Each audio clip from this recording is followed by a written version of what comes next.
What is going on, YouTube? Welcome to the Living Freed channel. My name is Tyler Freed, and in this video, I'm going to be talking about how you can have long-term sustainable success as a small trucking business owner, whether you have one truck, really under 100 trucks, really. But specifically talking to people who have like 1 to 5 trucks. That's who this video is really going to be for. And the reason I'm making this video is because, I do a lot of thinking while I'm driving. And today, I was thinking about, how come the bigger companies like Crete or Prime or JB Hunt or Swift or Knight, how do these companies sustain their business through the ups and downs of the market, right? Because trucking is a very volatile industry. We go through a lot of boom and bust cycles in trucking, and that's because the trucking industry is a commodity-based industry, and commodities are generally very volatile in terms of again, because sometimes there's a high demand for commodities, sometimes there's a low demand, and it's all driven off of supply and demand. That's how freight is driven. That's going to determine the prices of freight. And a lot of times, a lot of carriers, especially a lot of smaller carriers, struggle because they're not set up to, stomach the downturns. They're not set up for any time period. They're only set up to make really good money when the times are good, when the rates are high, and when anybody can make money. Well, if you're going to have success in a business, period, you can't just make money and do well when times are good, because times aren't always good.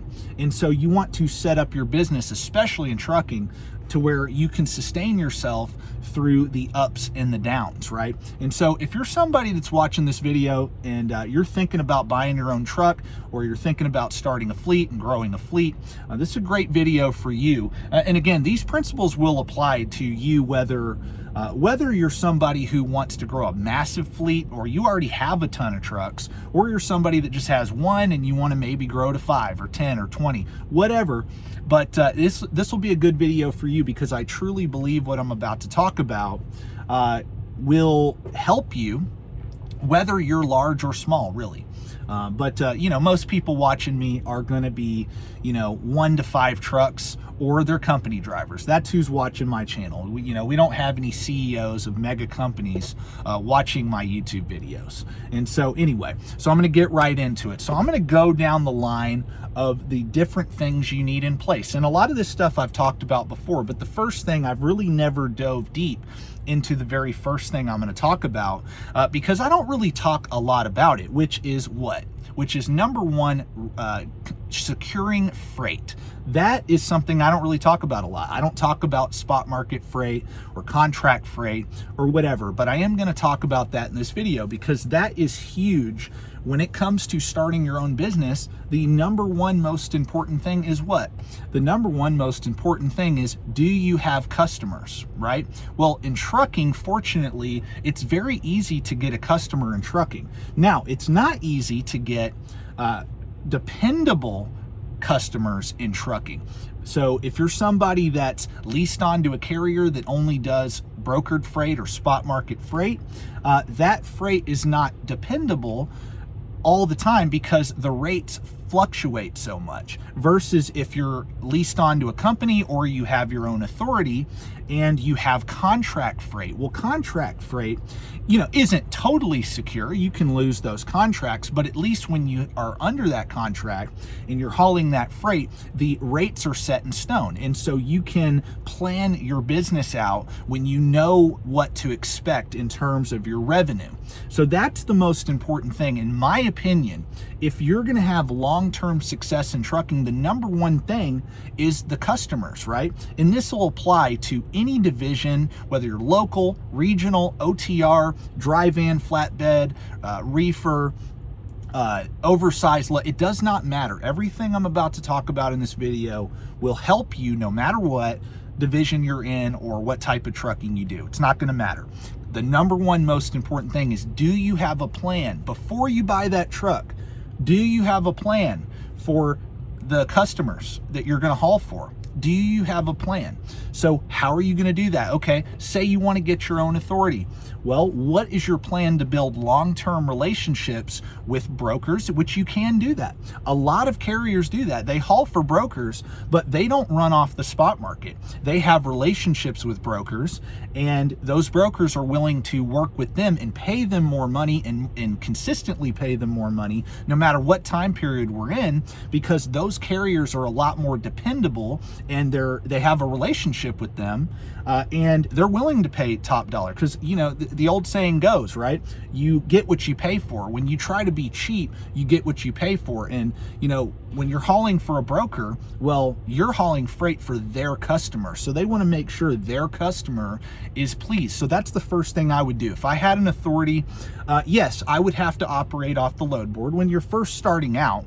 Of course, just to get some revenue coming in for your business, you're going to have to do that. But the moral of the story is have a long-term plan for building relationships with brokers and also securing your own contract freight. And some people say, well, you have to have so many trucks to do that. Well, that's true for, if you're trying to secure freight with a large company, that is true. But there's a lot of small mom and pop businesses out there that you could secure some dedicated freight for.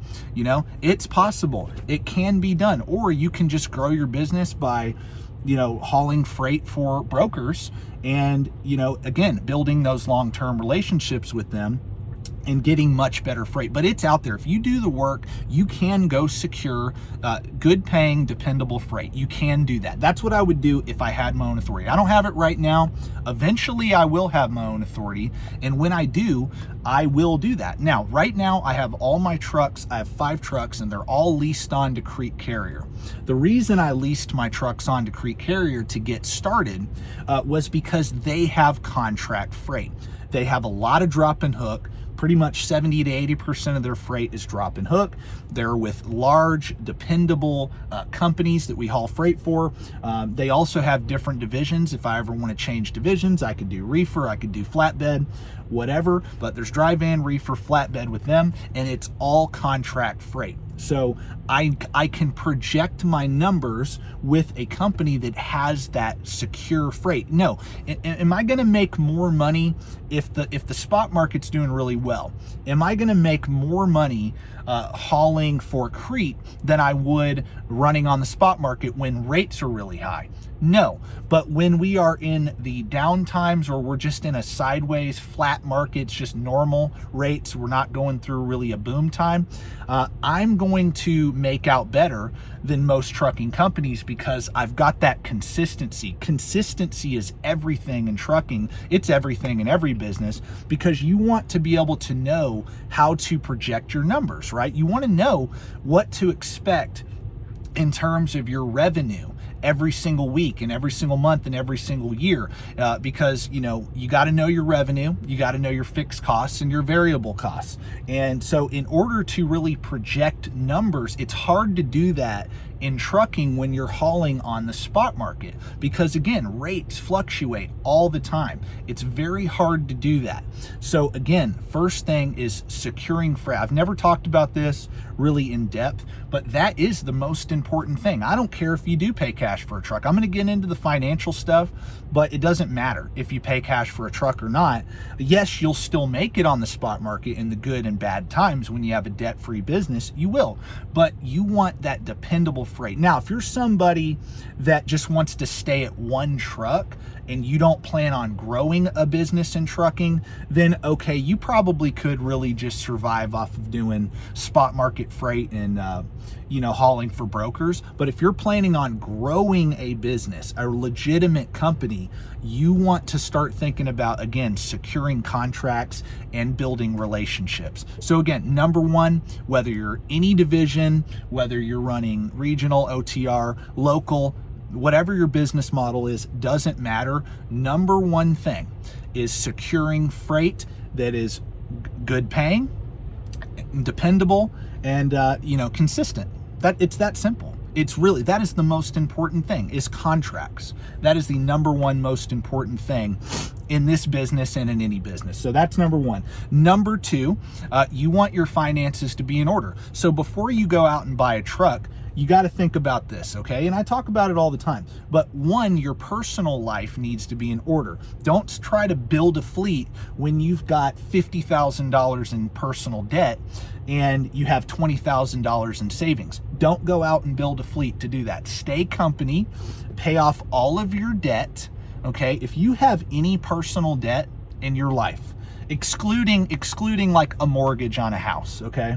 But any other debt besides that, credit card debt, student loan debt, you name it, any other debt besides that, besides your mortgage on your home, you need to pay all that off before you think about buying a truck and starting a business. You do. You need to have low expenses in your life. You want a high income and low expenses. You want to have margin in your personal life. Okay, and once you get out of debt, have a 6-month reserve, 6-month emergency fund for personal expenses, personal emergencies, 6 months worth of living expenses in a savings account. And then after that, start saving up to buy your first truck. And I always recommend pay cash for a truck. Your first truck should be bought in cash. Do not come out here and borrow money to start a business where you don't know what you're doing. You can learn everything you want to learn on YouTube. You can watch me, you can watch anybody else, you can read books, you can do all that, but until you're actually doing it and you're in the game and playing the game, you don't know what you're doing. You don't. You have to get out here and play the game. You don't know what you're doing until you do that. And the best way to learn is when you have a low cost of operation business, where you have a lot lower risk. You have way lower risk when you pay cash for a truck. Number one, too, you'll be way more profitable, because when you're not paying $500 to $1,000 a week for a truck, well, that's money that's going in your bank account and not in the bank's bank account. So you want to have cash flow. You want to have as much positive cash flow as possible when you're starting out. You want to have a high margin trucking business, or as high of a margin trucking business as you possibly can when you first get started. If you're not debt free, you don't have a personal emergency fund, and you can't pay cash for your first truck, do not buy a truck. If you do that, you're going to fail. You're going to fail. You'll do good in the good times, but in the bad times, in the down times, like, right now in the last couple years, you're not going to sustain yourself. You're going to be better off. You're going to be looking at what you're making and be like, why am I not just driving company? I could be driving company with no financial risk. That's what I would recommend. Pay cash for that truck, and above the amount you pay for that truck, you need to have at least a $20,000 to $30,000 emergency fund starting out. And also too, I would recommend within that truck purchase, I would buy at least a 2 to 3 year extended warranty that covers the transmission, that covers the engine, that covers the after treatment system, all of that. That's what I would do. I wouldn't buy a truck without at least a 2-year extended warranty that covers the major components. Okay, do that. So buy a truck in cash, have a warranty, and above that, have an emergency fund. Then you're set up. You're protected against catastrophe with your equipment. You have a lot higher operating margin in your business when you first start. And again, you're just limiting your risk. That's what you want to do. You want low risk, high reward. That's what you want. And in that way, you can sustain yourself, whether rates are down, whether rates are up. You're good. And that way you too can start thinking long term. I can think long term because I'm debt free. I can think long term. I can think about, hey, how am I gonna, get my own authority eventually and get my own contracts? How am I gonna do that? How am I gonna do this? How am I gonna do that? I can plan a lot easier because I don't have that overhead that a lot of different owner operators and fleet owners have. So you want to be in that position. That's an amazing position to be in, trust me. And if you aren't in that position, don't do it until you are in that position. So again, like I said, debt-free personally, debt-free business, have an emergency fund for your personal life, and have an emergency fund for the equipment as well that you buy. Okay, and so, and look, if you want to grow a fleet, here's what I did. I bought a truck and I paid myself a very low salary for that first year. Now, I had a lot of money saved up to expand.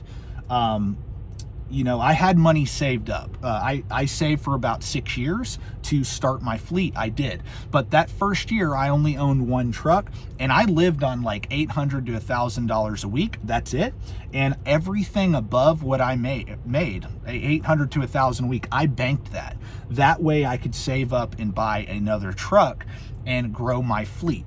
And so that's what I did. If you want to grow a fleet, you're going to have to do that. You're going to have to live on less than you made as a company driver to get that thing growing faster if you want to go that route. A lot of people don't want to go that route. They just want to buy one truck and do that. But I would recommend for all of your trucks, be debt free, have an emergency fund for all your trucks. Again, going back to the first thing, if you don't have a plan for how you're going to get your freight and whether that freight's going to pay you enough and be secure enough, I wouldn't do it. I wouldn't do it. And how can you do that? How can you go secure freight? You can, the easiest way is to just lease on to a company, and there's dozens of companies. I mean, I'm leased on to Crete, but you've got JB Hunt, you've got Landstar, you've got Mercer, Swift even has a decent program.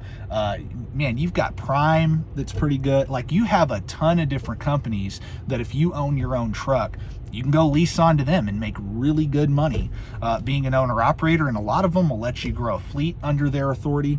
That's the easiest way to do it, to secure contract freight. Just go haul for other companies, be a contractor on with a bigger company, and you'll secure that freight 100%. Or you can get your own authority and try to grow your own carrier.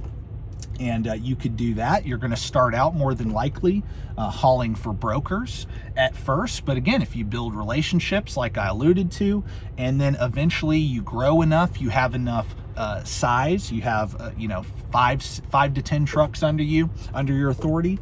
And eventually you can go out and get your own direct customers. You can do that. And so that's the best way to grow your business, is through direct contract customer freight, 100%. But it's going to be very hard to do any of that. Again, going back to the financial aspect, it's going to be very hard to do any of that if you have a $4,000 a month truck payment, or even a $2,000 a month truck payment. I hear people say, well, you know, $500 a week ain't that bad for a truck payment. Yeah, it is. That's $24,000 a year that you are paying to the bank. 100%. That $24,000, man, that could be put towards that's an emergency fund for your second truck right there alone. You know, so, and you can save a lot faster to grow your fleet when you are debt free. You can save a lot faster. Yeah, you can grow by just putting money down on trucks and leveraging. You can do that, but the sustainability, the success, the long-term success rate of doing it that way in this industry is very low. Okay, it is very low. I almost guarantee you will probably fail if you do it that way. 90% chance you will fail. If you do it the way I'm talking about, you have about a 90% chance of success long term. One truck, 10 trucks, 100, 1,000, you have a much higher chance of success doing it this way. That's just the way it is. If you disagree with me, you know, leave a comment in the comment section below. But if you like the video, sub to the channel. So those are the most important things. One, who are your customers going to be? Are they dependable? Do they pay you enough to operate your business and grow like you want to? And then two, you got to get your finances in order. Okay, you got to get your finances in order. It's as simple as that. It's really those two things. I mean, yeah, the type of equipment you buy, you need to buy the right truck, and it has to have the right engine in it, and you have to have a maintenance schedule for your equipment, and there's a lot of different things, and I'll make more videos about that. If there's anything you want me to make a video about as it pertains to this topic, the trucking business, let me know in the comment section. I will do that. But anyway, I'm going to end on that. So yeah, thank you for watching. God bless, and stay tuned for the next video. Peace out.